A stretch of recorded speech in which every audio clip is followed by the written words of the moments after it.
말씀은 여호수아서 6장 1절로 11절까지의 말씀을 한 절씩 교독하도록 하겠습니다. 1절부터 제가 먼저 교독합니다. 이스라엘 자손들로 말미암아 여리고는 굳게 닫혔고 출입하는 자가 없더라.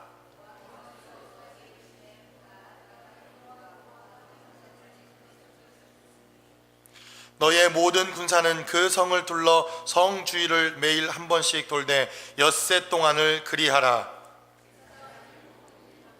나팔을 잡고 그 앞에서 나아갈 것이요 일곱째 날에는 그 성을 7번 돌며 제사장들은 그 나팔을 불 것이며 제사장들이 양각 나팔을 길게 불어 그 나팔 소리가 너희에게 들릴 때에는 백성은 다 큰 소리로 외쳐 부를 것이라. 그리하면 그 성벽이 무너져 내리리니 백성은 각기 앞으로 올라갈지니라 하시매 내 아들 여호수아가 제사장들을 불러 그들에게 이르되 너희는 언약궤를 메고 제사장 7은 양각 나팔 7을 잡고 궤 앞에서 나아가라 하고 또 백성에게 이르되 나아가서 그 성을 돌되 무장한 자들이 여호와의 궤 앞에서 나아갈지라 하니라. 여호수아가 백성에게 이르기를 마치매 제사장 7은 양각 나팔 7을 잡고 여호와 앞에서 나아가며 나팔을 불고 여호와의 언약궤를 그 뒤를 따르며 그 무장한 자들은 나팔 부는 제사장들 앞에서 행진하며 후군은 궤 뒤를 따르고 제사장들은 나팔을 불며 행진하더라. 여호수아가 백성에게 명령하여 이르되 너희는 외치지 말며 너의 음성을 들리지 말며 너희 입에서 아무 말도 내지 말라. 그리하다가 내가 너희에게 명령하여 외치라는 날에 외칠지니라 하고 여호와의 궤가 그 성을 한 번 돌게 하고 그들이 진영으로 들어와서 진영에서 자니라. 아멘. 여리고성 전투를 앞두고 사실 하나님께서는 이해할 수 없는 여러 가지 명령들을 내리신 것도 사실입니다. 여호수아가 24장까지 기록되어 있는 말씀인데 사실 이 여리고성 전투가 기록되어져 있고 여리고성 전투와 관계되어져 있는 말씀이 8장, 9장에 이르는 것을 보면 사실 이 여리고 전투라고 하는 것 그리고 여리고 성에서의 이 전투가 보여주고 있는 중요성이 얼마나 중요한 것인가를 우리가 하나둘씩 깨닫게 됩니다. 특별히 지금까지 이스라엘 백성들은 40년 동안 단 한 번도 하나님의 말씀에 순종했거나 하나님의 말씀대로 살아본 경험이 없는 그러한 불순종의 역사를 가지고 있었습니다.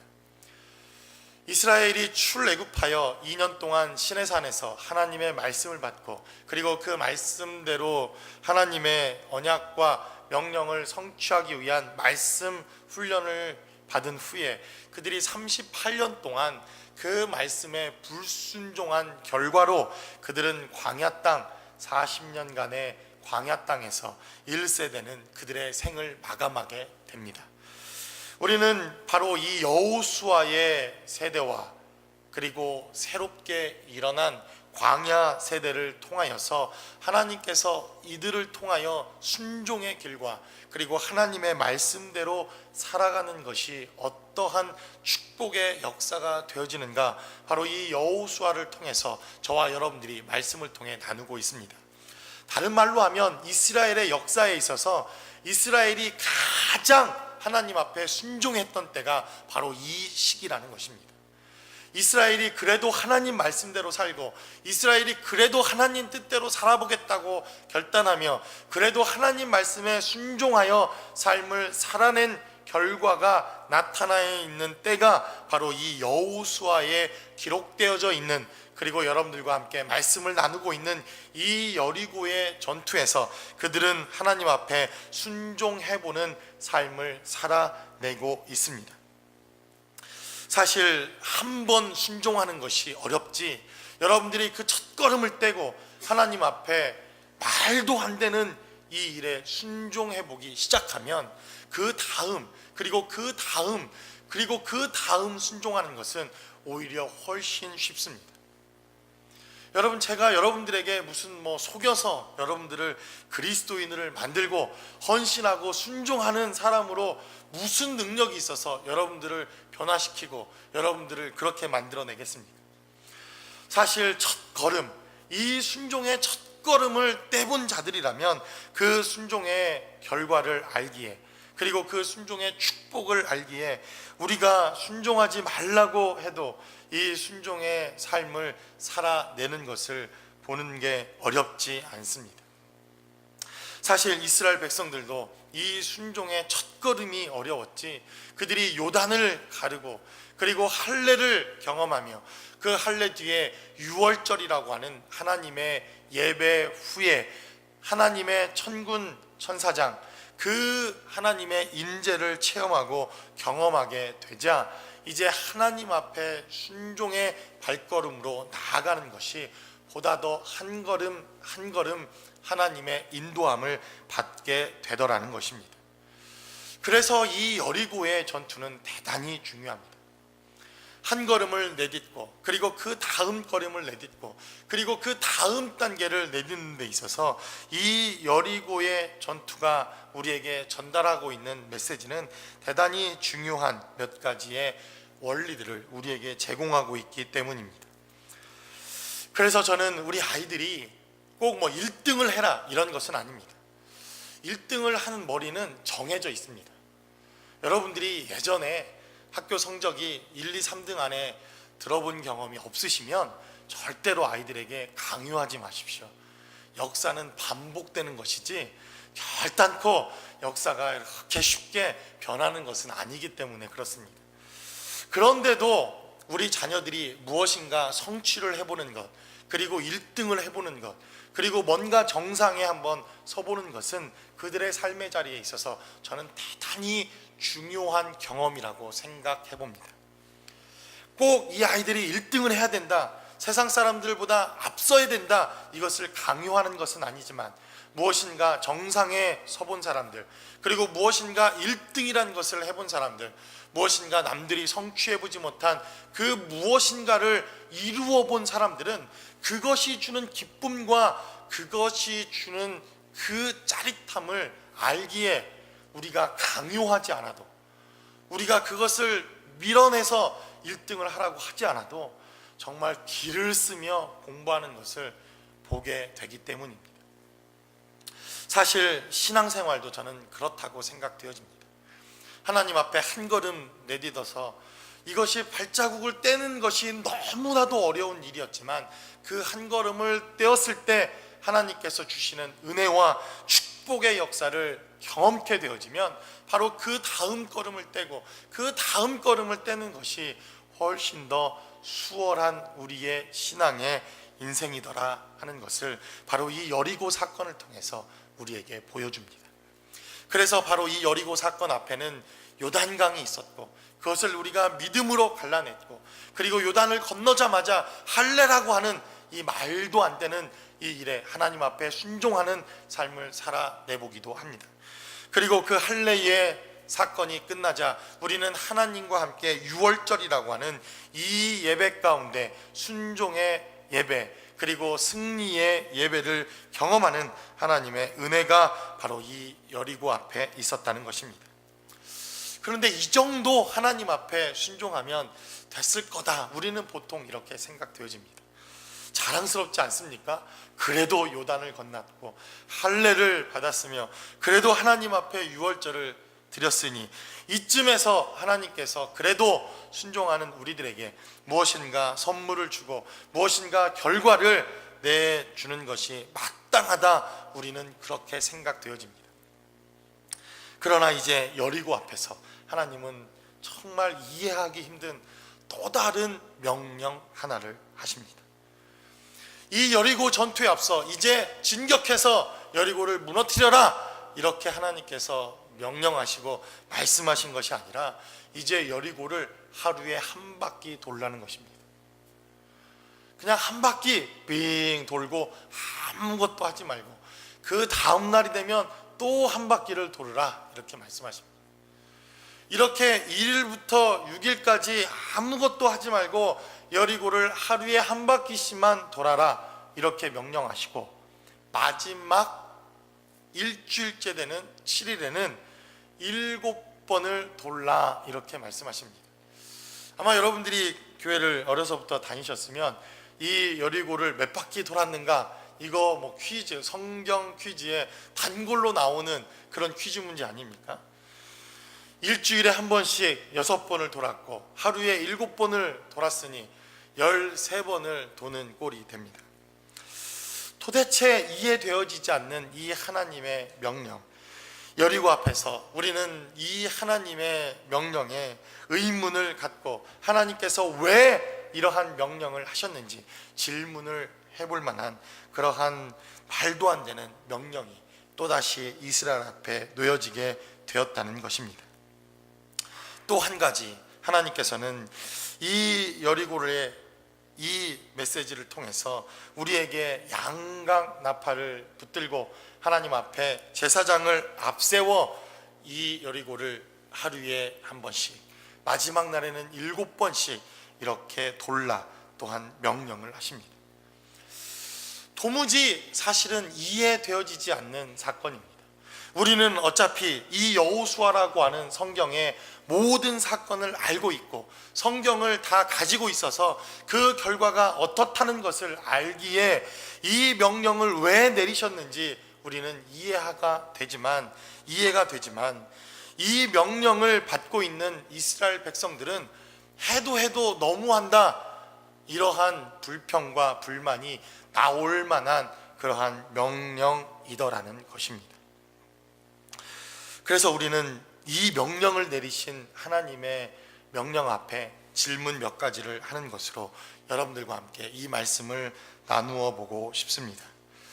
하나님께서 여리고성 전투에서 승리하기 위한 여러 가지 하나님의 계획과 그리고 능력으로 얼마든지 이 여리고를 승리케 하실 수 있었음에도 불구하고 제사장들을 통하여 나팔을 불며 이 여리고에 하루에 한 번씩 돌게 하는 이 명령을 통해서 하나님께서 여리고의 전투를 임하게 하시는 이유는 무엇이라고 성경은 우리에게 증거합니까? 우리가 가져야 할 첫 번째 질문은 이것입니다. 왜 하나님께서는 여리고에서 양각 나팔을 울리도록 하셨는가 하는 것입니다. 오늘 본문의 말씀으로 한번 돌아갑니다. 여호수아서 1장 8절부터 9절까지의 말씀을 제가 한번 읽어보도록 하겠습니다. 여호수아가 백성에게 이르기를 마침에 제사장 7은 양각 나팔 7을 잡고 여호와 앞에서 나아가며 나팔을 불고 여호와의 언약궤는 그 뒤를 따르며 그 무장한 자들은 나팔 부는 제사장들 앞에서 행진하며 후군은 궤 뒤를 따르고 제사장들은 나팔을 불며 행진하더라. 성경은 이렇게 기록되어 있습니다. 여러분, 양각 나팔은 뭡니까? 뿔로 만든 나팔입니다. 쉽게 얘기해서 여러분 보셨죠? 다 이렇게 염소 뿔로 만든 그 나팔. 저도 한번 그 나팔을 좀 사려고 갔더니 그게 보통 비싼 게 아니더라고요. 만불대를 넘어가는 호가하는 그러한 나팔입니다. 그래서 저희도 예배할 때 그 나팔을 확 불고 그렇게 좀 예배를 좀 시작했으면 좋겠는데, 그런 마음으로 나팔 가게를 갔더니 엄두가 나지 않아서 그냥 만져만 보고 돌아온 기억이 있습니다. 그런데 하나님께서 이 여리고 전투에서 양각 나팔을 불라 이렇게 말씀을 하셨다는 겁니다. 왜 이게 의문인지, 왜 이것이 질문인지 우리는 민수기 10장 1절부터 기록되어 있는 하나님의 말씀을 한번 살펴볼 필요가 있습니다. 여러분들, 오늘은 우리가 성경 말씀을 조금 찾아볼 텐데요, 여러분들이 성경을 가지고 함께 말씀을 좀 찾았으면 좋겠습니다. 민수기 10장 1절로 3절까지 기록되어 있는 말씀을 제가 한번 읽어보도록 하겠습니다. 여호와께서 모세에게 말씀하여 이르시되 은나팔 둘을 만들되 두들겨 만들어서 그것으로 회중을 소집하며 진영을 출발하게 할 것이라. 나팔 2개를 불 때에는 온 회중이 회막문 앞에 모여서 내게로 나올 것이요 라고 하나님께서 말씀하십니다. 이 민수기 10장 1절부터 3절까지는 은나팔, 나팔에 대한 규례를 하나님께서 이스라엘 백성들에게 주시는데, 이 나팔은 은나팔이다 이렇게 기록되어 있습니다. 아시죠? 여러분, 은나팔과 양각나팔은 소리 자체도 다른 거 아시죠? 예, 완전히 다른 나팔입니다. 이것은 하나님께서 은이라고 하는 이 금속으로 나팔을 만들게 하셨습니다. 그런데 이 은나팔을 용도를 잘 살펴보면 민수기 10장 8절로 제가 9절까지 기록되어 있는 말씀을 읽어보도록 하겠습니다. 그 나팔은 아론의 자손인 제사장들이 불지니 이는 너희의 대대의 영원한 율례니라. 또 너희 땅에서 너희가 자기를 압박하는 대적을 치러 나갈 때에는 나팔을 크게 불지니 그리하면 너희의 하나님 여호와가 너희를 기억하고 너희를 너희의 대적에게서 구원하시리라. 이 나팔을 부는 용도가 있다는 것입니다. 이 은나팔은 언제 사용합니까? 오늘 9절에 기록되어 있는 말씀을 통해서 보면 이 은나팔은 전쟁 나팔입니다. 제가 군대에서 정말 듣기 싫었던 게 이 나팔 소리입니다. 아침 5시 50분만 되면 뚜뚜뚜뚜뚜뚜 막 소리가 얼마나 크게 들리는지. 이 기상 나팔, 군대를 다녀오신 분들은 아주 이 아침 나팔 소리가 아주 얼마나 정말 짜증나는 소리인지 모릅니다. 이 나팔을 부는 나팔수가 저희 막사 앞 2층 거기에서 불어대서 자다 보면 얼마나 소스라치게 놀라면서 깨는지 아십니까? 이 은나팔은 전쟁 나팔, 너희를 압박하는 자들을 너희가 전쟁에서 전투를 하러 갈 때에 하나님께서 이 은나팔 소리를 듣기만 하면 이 전쟁과 전투에서 승리케 하고 이 전투에서 이기게 하겠다, 하나님께서 약속하신 나팔 소리가 이 은나팔 소리입니다. 자, 우리 여호수아서 6장의 말씀으로 다시 돌아옵니다.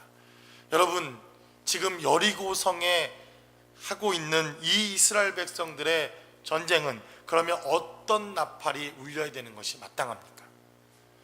은나팔이 울리는 것이 마땅하다는 것입니다. 그래서 성경은 이 은나팔이라고 하는 단어에 하초하르라고 하는 단어를 사용합니다. 민수기 10장 1절부터 10절까지 기록되어 있는 이 은나팔에 대해서는 히브리어가 하초하르라고 하는 단어가 사용되어진 반면, 바로 여호수아서 6장에 기록되어진 이 말씀을 통해서 너희는 양의 뿔로 만든 이 나팔을 불라 이렇게 말할 때 쓰여진 이 나팔에는 소파르라고 하는 단어가 사용되어집니다. 완전히 다른 단어입니다.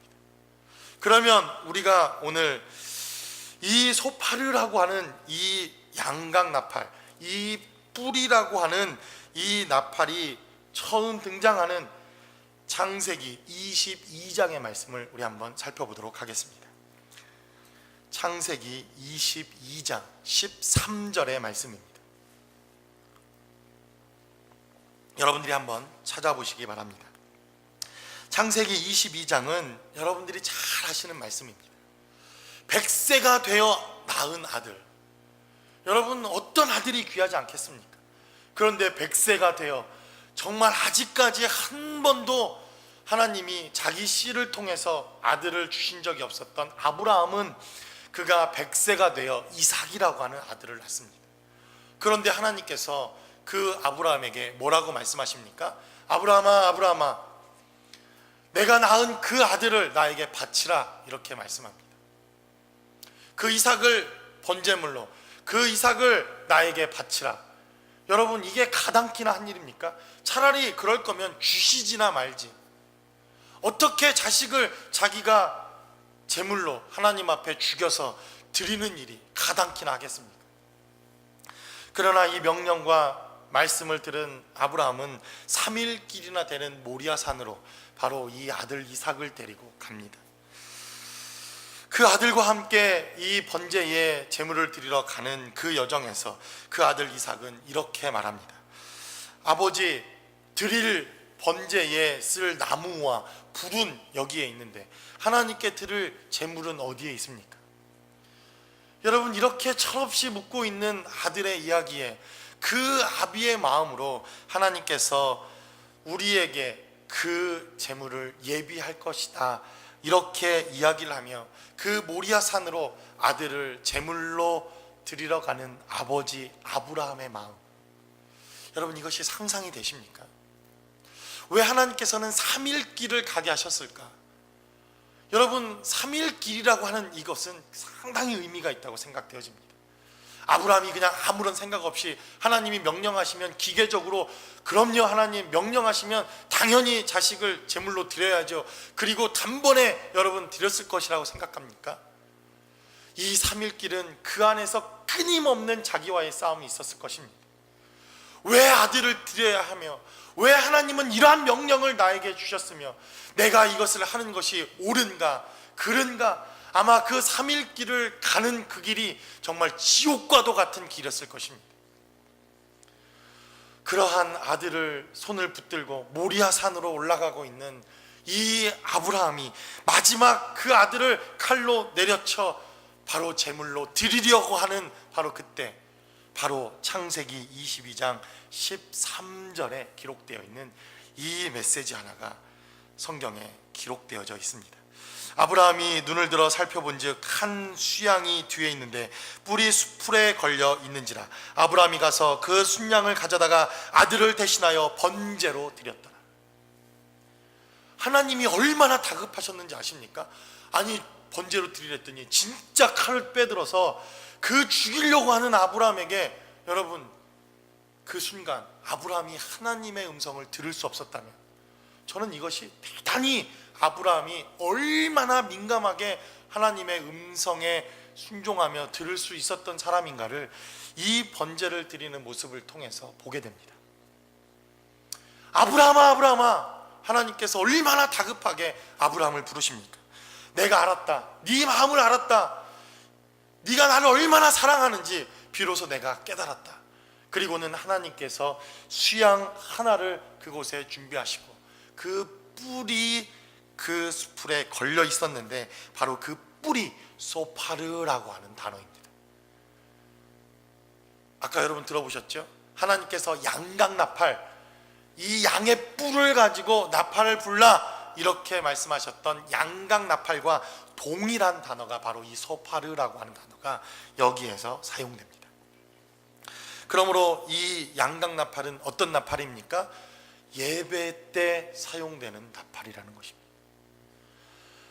예배에 사용되어지는 나팔을 하나님께서는 지금 전쟁터에서 사용하라, 이렇게 말씀하시고 계십니다.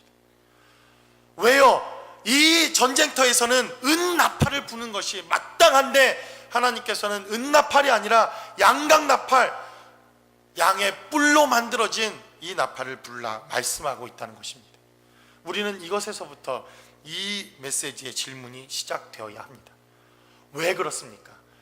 왜 은나팔이 아닌 양강나팔을 불어야 합니까? 이 여리고의 전투는 하나님께서 전쟁터를 예배 처소로 바꿀 수만 있다면 하나님은 반드시 우리에게 승리를 주신다는 약속이 바로 이 여리고의 전투이기 때문에 그렇습니다. 여러분, 우리의 삶의 자리에서 얼마나 전쟁터와 같은 삶의 자리를 우리는 경험합니까? 꼭 전투에 나가서 총칼로 싸워야만 전쟁터입니까? 사업하시는 분들, 전쟁 아닙니까? 칼, 총만 안 들었지 이것보다도 더 치열한 전쟁이 어디에 있습니까? 내가 죽지 않으려면 저 상대방 경쟁업체를 죽이지 않고서는 살아낼 수 없는 이 전쟁터. 학생들 계십니까? 학생들, 여러분, 학생들 매일매일 학교를 가는 우리 아이들, 전쟁터 아닙니까? 그리고 그 학교만 해도 좀 괜찮습니다. 이제 사회를 나가 사회생활을 해야 하면 말이 좋아 사회생활이지 정말 전쟁터와 같은 우리의 삶의 모습들입니다.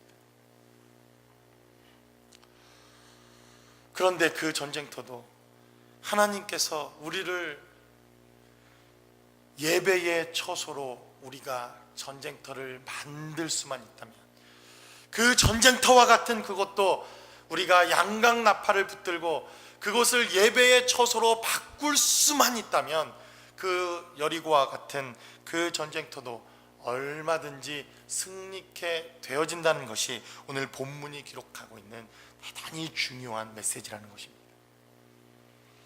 여러분들의 삶의 자리에 정말 지긋지긋한 전쟁터가 있습니까? 근데 왜 옆에 계신 분들을 보고 계십니까? 우리 한번 부부 되시는 분들 한번 한번 좌우를 한번 보십시오. 얼굴만 보는 것도 전쟁입니까? 지긋지긋하신가요?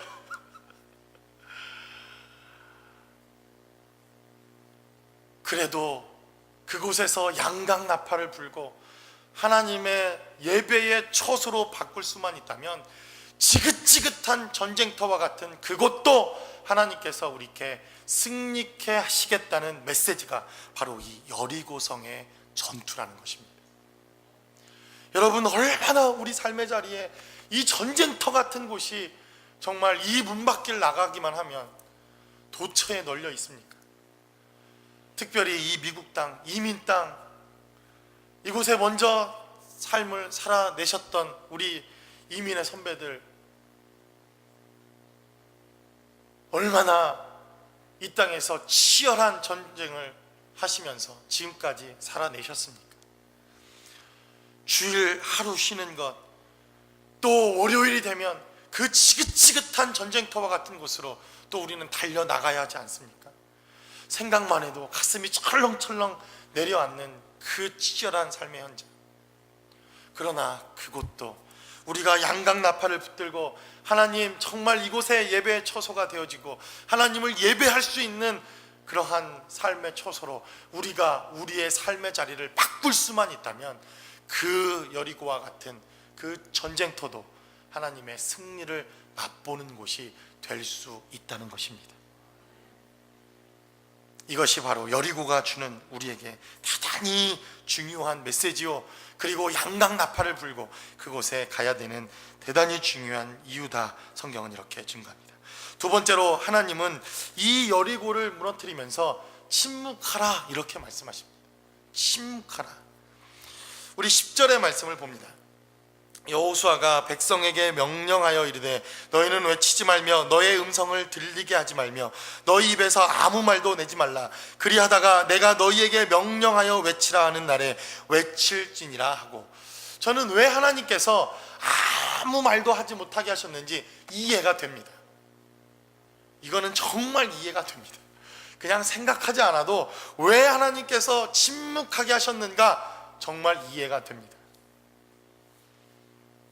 여러분, 어림잡아 이 이스라엘 백성들이 지금 이 여리고를 돌고 있는 그 백성의 수는 장정만 대략 60만 명, 그냥 대략 아이들 어른들까지 다 합치면, 여인들까지 합치면 성경학자들은 적어도 200만 정도는 됐을 거다 이렇게 생각을 합니다.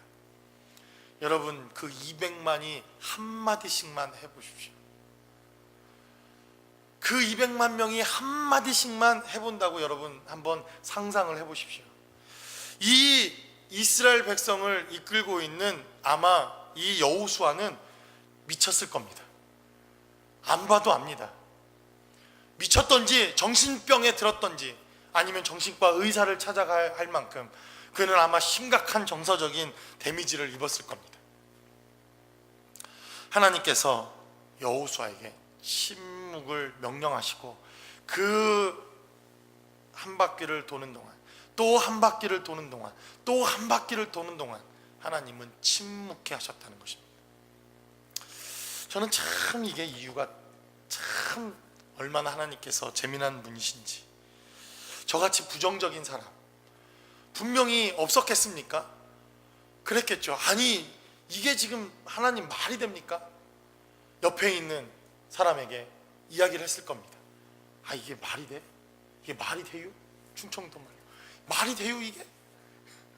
아, 몰라요. 충청도 사람들이 이게 말이 돼요? 아, 몰라요 이러면 그냥 게임 끝난 겁니다. 그건 게임 끝난 겁니다. 그냥 그 안에 짜증과 왜 이런 일이 있는지부터 시작해서 정말 그 분노와 이런 것들이 그냥 아이 몰라요 이 한마디에 다 들어있는 거예요. 얼마나 화를 내고 얼마나 투덜거리며 얼마나 말이 많았겠습니까? 그런데 하나님께서는 침묵해 하십니다. 여러분, 우리 한번 열왕기상 6장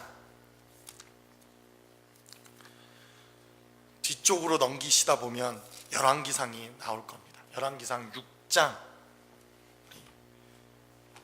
7절의 말씀을 한번 살펴보도록 하겠습니다. 열왕기상 6장 7절. 열왕기상에 기록되어 있는 6장의 말씀은 여러분들이 아주 잘 아는 말씀입니다. 다윗이라고 하는 그 왕이 하나님 앞에 성전을 짓고자 하는 마음의 소원이 생겼습니다. 그리고는 하나님께 그 마음의 소원을 아뢰입니다. 하나님, 정말 하나님을 위한 성전을 짓고 싶습니다. 나는 이 다윗성이라고 하는 이 의리의리한 왕궁에서 이렇게 호의호식하며 살아가고 있는데 하나님의 이 법궤는 너무나도 초라한 천막에 있는 것이 죄스럽고 한스러워서 이 다윗이라고 하는 왕은 하나님께 성전을 지을 것을 하나님께 서원합니다. 그러자 하나님께서 다윗아, 내가 내 마음을 받았다. 그런데 너는 너무 전쟁터에서 피를 너무 많이 흘려서 내가 이 하나님의 거룩한 성전을 지을 수 없다. 그러면 보통 사람들 같으면 나는 못 짓는가 보다 이렇게 생각하고 포기했을 겁니다. 그런데 다윗은 어떻게 합니까? 내가 성전을 짓지는 못할지언정 그렇다면 내 후대에 이 성전을 지을 수 있도록 그는 성전에 필요한 물건들을 하나씩 둘씩 마련하기 시작합니다. 그렇게 마련되어진 성전의 재물들을 가지고 이제 솔로몬이라고 하는 그 아들이 하나님의 성전, 솔로몬 성전을 짓는 것이 바로 열왕기상 6장에 기록되어진 말씀입니다. 그리고 6장 7절에는 성전 건축의 비밀이 기록되어져 있습니다. 7절 말씀을 제가 한번 읽어봅니다. 이 성전은 건축할 때에 돌을 그 뜨는 곳에서 다듬고 가져다가 건축하였으므로 건축하는 동안에 성전 속에서는 방망이나 도끼나 모든 철 연장 소리가 들리지 아니하였으며. 무슨 말입니까? 이 돌을 만드는 성전을 만들기 위하여 돌을 다듬어서 성전을 만들어 가야 되는데 이 성전 돌을 돌 뜨는 곳, 돌이 있는 그곳에서 규격을 다 맞추고 사이즈를 다 만들어서 완벽하게 만들어져서 성전에 이동하여 성전에 끼워 맞추기만 했다는 것입니다. 그래서 성전을 만들 때에는 방망이 소리나 또 뭐라고 되어 있습니까? 도끼나 모든 철 연장 소리가 성전을 짓는 동안 단 한 차례도 들리지 않았다는 것입니다. 성전은 어떻게 짓는 것입니까? 바로 침묵을 통해서 하나님의 몸된 교회를 세워 나가는 곳입니다. 그래서 이 여리고에 하나님께서 우리에게 침묵하라고 말씀하신 명령은 무엇입니까? 내가 침묵하면 여리고를 무너뜨리지만 내가 입을 열기 시작하면 우리 공동체를 무너뜨린다는 대단히 중요한 메시지 하나를 오늘 본문의 말씀을 통해서 증거하고 있는 것입니다. 여러분들이 교회에서 말을 꺼내기 시작하고 그리고 목소리를 높이기 시작하고 이 교회에서 소리가 나기 시작하면 우리 공동체는 무너지기 시작합니다. 우리가 정작 무너뜨려야 할 것은 저 여리고인데 하나님께서 바로 이 성전에서 우리의 말을 통해서 우리의 입술을 통해서 우리의 부정적인 말을 통해서 우리가 목소리를 내기 시작하면 우리 공동체는 무너져 내리기 시작하고, 그러나 우리가 침묵하면 하나님께서는 여리고를 무너뜨리는 이 역사를 시작하시겠다는 것입니다. 여러분, 이 입이 얼마나 방정맞고 부정맞은지 아십니까? 아시잖아요. 제가 어느 날 배가 좀 아파서 배가 아프다 이렇게 했습니다. 그냥 평범하게 뭐 아플 수 있지 않습니까? 그리고는 뭐 금방 이유 없이 사라졌습니다. 이유도 없었고 뭐 그렇게 아프지도 않았는데 그냥 배가 좀 아프다 이렇게 얘기를 했는데, 저녁 때쯤 누군가 저한테 전화가 왔습니다. 목사님 수술하셨다면서요? 목사님 수술하셨다면서요? 안 죽은 게 다행이죠, 그렇죠? 제가 안 죽은 게 다행 아닙니까? 그냥 배가 그냥 살짝 아팠습니다. 그리고는 아이고 배야 이렇게 한마디 했는데 제가 수술을 했더군요. 밤에 이미. 안 죽은 게 다행입니다. 여러분, 이 입이라는 게 얼마나 무서운지 아십니까? 참 뱀이라는 게 얼마나 무서운지. 여러분, 뱀 혓바닥을 보신 적 있으십니까?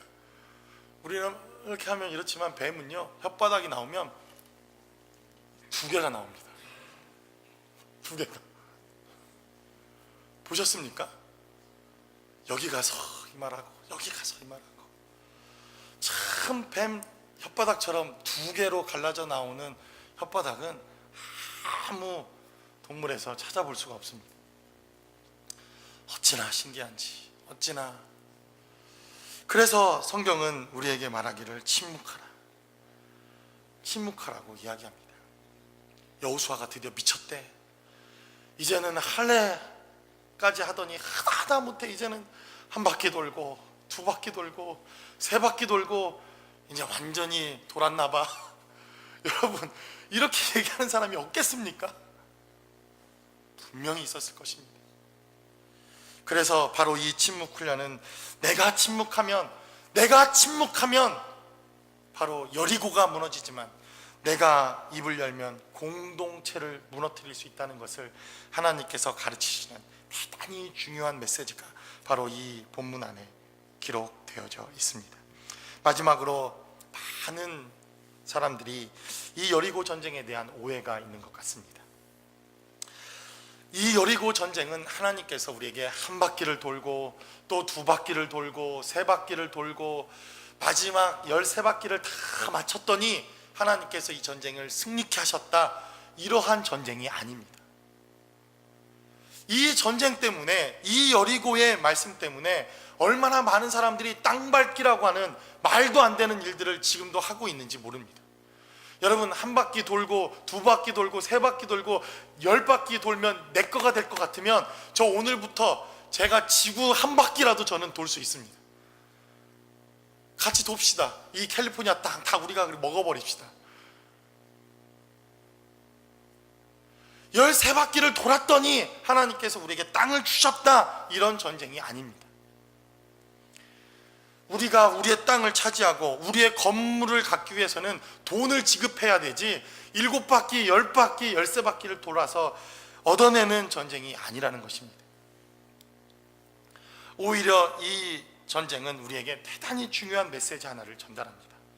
여러분, 1바퀴를 돌고 그리고 그 2바퀴를 돌 때가 됐더니 여러분, 왜 돌아야 되는지 의문과 하나님에 대한 질문이 사라집니까? 여러분들이 하나님에 대한 궁금한 것이 있어서 기도하고 말씀을 받더니 그 궁금증이 한 번만 기도하면 다 해결되고 사라지던가요? 제가 믿음이 없어서 그런지 모르겠지만 저는 하나님에 대한 궁금함과 왜 하나님께서 이렇게 일을 하시는지 참 매일매일 궁금한 것이 많습니다. 그래서 매일매일 기도합니다. 하나님, 이건 뭔가요? 이건 뭘까요? 왜 이렇게 하십니까? 좀 이렇게 좀 해주시지. 내가 하나님이라면 이렇게 안 하겠는데 참 그 양반 답답하시네. 이렇게 기도할 때도 참 많이 있습니다.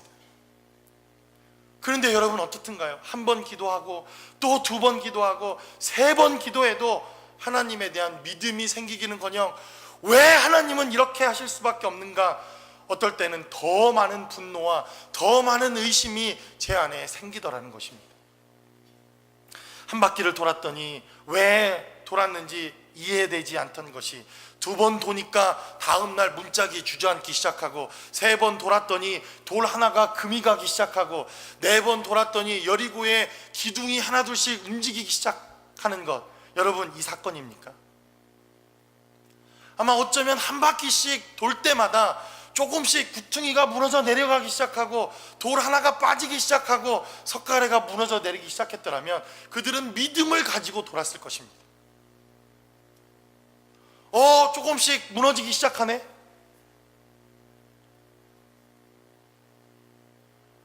그런데 아무 일도 일어나지 않더라는 것입니다.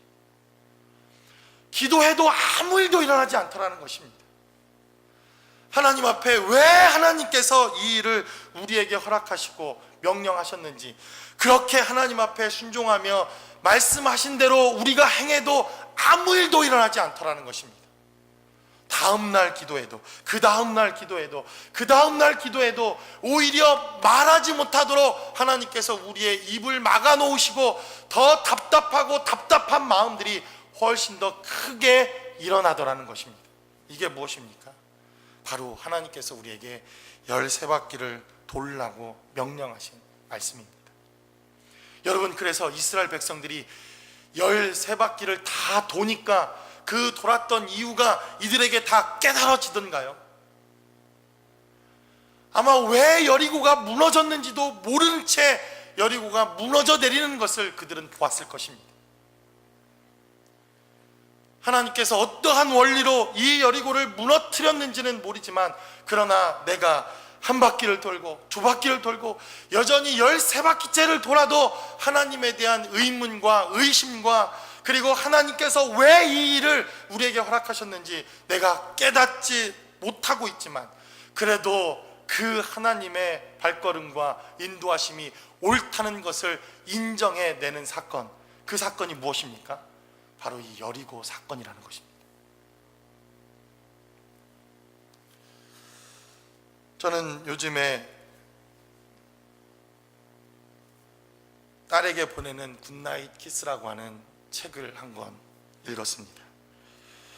초대 문화공보부 장관을 지내신 이어령 교수라는 분이 쓰신 책입니다. 한국의 지성, 그리고 한국의 대표적인 이 지성을 대표하던 이분이 어느 날 세례를 받고 침례를 받았다는 이야기가 한국 전국을 들끓게 했던 그러한 날이 있었습니다. 저도 이분의 책을 대단히 좋아하고, 그리고 대학생 시절에 이분의 책을 읽으면서 참 열광했던 기억이 있습니다. 그런데 이분이 이 책을 지으면서 그의 사랑하는 딸인 이민아 목사가 암으로 소천하고 난 이후에 그 딸에 대한 그리움과, 그리고 그 딸을 하늘나라로 데려간 하나님에 대한 원망과 그 마음들을 글로 쓰면서 편지 형식으로 또 일기 형식으로 딸에게 보내는 그러한 글입니다. 저는 이 책을 쭉 보면서 그 이어령 교수님께서 중간중간, 그리고 이 책 중간중간에 이러한 기록들을 써놓은 것을 보았습니다. 세월이 지나고 시간이 지나면 잊혀지고, 그리고 그 딸이 대한 그리움이 사라지겠지, 이렇게 생각했더라는 것입니다. 근데 시간이 지나면 지날수록 그 딸이 더 그립고, 그리고 그 사무치게 가슴에 보고 싶다라는 것입니다. 그리고 시간이 지나면 왜 하나님께서 이 딸을 먼저 데려가셨는지, 하나님을 위해 헌신하고 하나님께 모든 것을 버렸던 이 딸, 그리고 그 딸 때문에 예수를 알게 됐던 그 딸을 왜 먼저 데려가셨는지 나중에는 깨달아지고 원망하는 마음도 사라지겠지, 그는 그렇게 생각했더라고 성경 그 책에 기록해 놓습니다. 그런데 하루가 지나, 이틀이 지나, 사흘이 지나 이 책을 쓰기까지 오히려 하나님에 대한 원망이 훨씬 더 커지더라는 것입니다. 이해되어지지 않더라는 것입니다. 도무지 이해할 수 없더라는 것입니다. 하나님에 대한 분노가 훨씬 더 커지면 커졌지, 하나님께서 왜 이 일을 자기에게 허락하셨는지 도무지 납득되어지지도 설득되어지지도 않더라는 것입니다. 그런데 그분은 이 책을 쓰면서 이렇게 이야기합니다. 여전히 분노가 남아있지만, 여전히 하나님께서 왜 이 일을 주셨는지 허락하셨는지 이해되어지지 않지만, 그래도 그분이 옳다는 것을 인정할 수밖에 없다, 그는 이렇게 말합니다. 여러분, 그것이 무엇입니까? 그것이 바로 이 여리고의 전쟁입니다. 이해할 수 없지만 왜 한 바퀴, 왜 두 바퀴, 왜 세 바퀴, 왜 우리의 삶의 자리에 이해할 수 없는 이 고난과 고통과 어려움들을 하나님께서 나에게 주셨는지 알 수 없지만 그래도 한 걸음을 떼겠습니다. 그래도 그 다음날 주의 말씀에 순종하여 그 걸음을 옮기겠습니다. 그리고 주의 말씀에 순종하는 삶을 살아내겠습니다. 고백하는 삶, 그것이 바로 여리고의 전투요 삶이다. 성경은 이렇게 증거합니다. 말씀의 결론을 냈습니다. 성경은 몇천 년 전의 사건입니다. 이 몇천 년 전의 사건처럼 지금 우리가 살아가고 있는 이 시대에도 이런 동일한 사건과 경험들을 우리가 하고 있다는 것은 대단히 신기한 일입니다. 여리고와 같은 많은 어려움들, 이해할 수 없는 하나님의 명령, 이해할 수 없는 우리의 삶의 자리, 그러나 하나님께서 우리가 그 모든 것을 다 이해했기 때문에 하나님 앞에 순종의 발걸음으로 하나님 앞에 나아오는 것이 아니라, 이해되어지지 않았지만, 다 이해할 수 없지만, 아직도 깨달아지지 않지만, 하나님에 대한 원망과 분노가 여전히 남아있지만 그래도 당신이 옳다는 것을 인정하는 삶, 그것이 바로 여리고의 삶입니다. 이와 같은 삶의 자리, 승리하는 삶의 자리, 순종의 삶의 자리가 되어주시기를 주의 이름으로 간절히 축원합니다. 우리 시간 기도하겠습니다. 이 시간 기도할 때 하나님께서 우리에게 명령하시고 하나님께서 우리에게 말씀하신 이 삶의 자리, 여러분 얼마나 전쟁터와 같은 우리의 삶의 자리입니까? 하루하루 살아가는 것 자체가 사실 지옥과 같고 전쟁터와 같은 삶일 때가 참 많지 않습니까? 그렇게 피 흘려 전쟁의 대가로 얻어내는 것이 바로 우리의 물질이고 이 땅의 삶을 살아내야 하는 우리의 삶입니다. 하나님, 이러한 전쟁터와 같은 곳이 예배의 처소로 바뀔 수 있다면, 우리가 그곳에서 양강나팔을 불고 하나님 예배하는 자리로 만들어낼 수 있다면, 그 단단한 여리고도 능히 깨트리고 나아갈 수 있다는 하나님의 은혜가 우리의 삶의 자리에 함께할 수 있게 해달라고, 그리고 침묵을 통해서 배우는 하나님의 은혜를 경험케 도와주시고, 아직 이해되어지지 않지만 여전히 이 여리고를 돌아야 하는 우리의 삶의 여정이 이해되어지지 않지만 그래도 하나님 옳습니다, 당신이 옳았습니다, 당신의 말씀에 순종할 수 있는 우리의 발걸음, 삶의 자리가 될 수 있게 해달라고, 하나님에 대한 원망과 하나님에 대한 불만과 하나님이 왜 이 일을 하셨는지 이해되어지지 않는 사건이지만 그래도 당신이 옳았음을 인정하는 삶의 자리가 되어질 수 있게 해달라고, 우리 시간 다 같이 한 목소리로 기도하겠습니다. 아버지 하나님,